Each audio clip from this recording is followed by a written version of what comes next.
he says. "You have no idea the things I've seen on television. Way worse than anything you could have done in the 1980s. Johnny haunts me, I think, because he can't rest without answers. He keeps asking about our family, the Sinclair family, because he's trying to understand this island, the people on it, and why we act the way we do. Our history. He wants to know why he died. I owe him this story. Fine, I say. I'll tell you. My full name is Caroline Lennox Taft Sinclair, but people call me Carrie. I was born in 1970. This is the story of my 17th summer. That was the year the boys all came to stay on Beechwood Island, and the year I first saw a ghost. I have never told this particular story to anyone, but I think it is the one that Johnny needs to hear.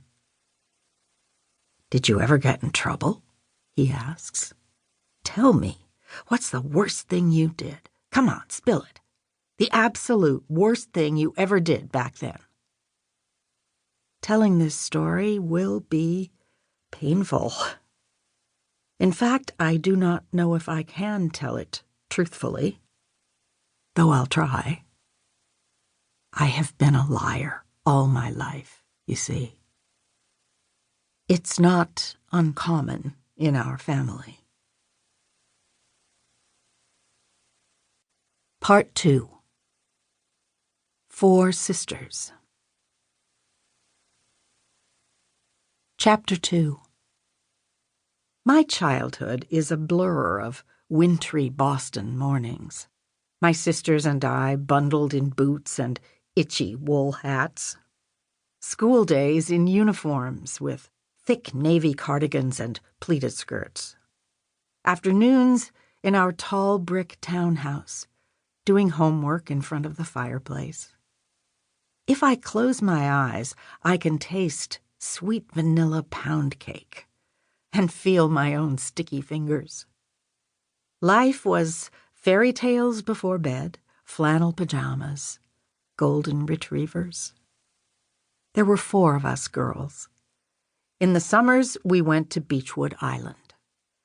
I remember swimming in the fierce ocean waves with Penny and Bess, while our mother and baby Rosemary sat on the shore. We caught jellyfish and crabs and kept them in a blue bucket. Wind and sunlight, small quarrels, mermaid games and rock collections. Tipper, our mother, threw wonderful parties. She did it because she was lonely. On Beechwood, anyway. We did have guests, and for some years my father's brother, Dean, and his children were there with us. But my mother thrived at charity suppers and long lunches with dear friends. She loved people and was good at loving them. Without many around on the island, she made her own fun, having parties even when we hadn't anybody visiting. When the 4 of us were little, my parents would take us to Edgartown each 4th of July. Edgartown is a seafaring village on the island of Martha's Vineyard, all white picket fences. We'd get deep-fried clams with tartar sauce in paper containers and then buy lemonade from a stand in front of the old Whaling Church. We'd set up lawn chairs, then eat as we waited for the parade. Local businesses had decorated floats. Vintage car collectors proudly tooted their horns.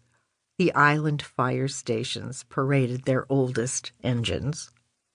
A veterans band played Sousa marches, and my mother would always sing, "Be kind to your fine feathered friends, for a duck could be somebody's mother." We never stayed for the fireworks. Instead, we motored back to Beechwood and ran up from the family boat dock to the real party. Claremont House's porch would be decked out in fairy lights, and the large picnic table on the lawn dressed in blue.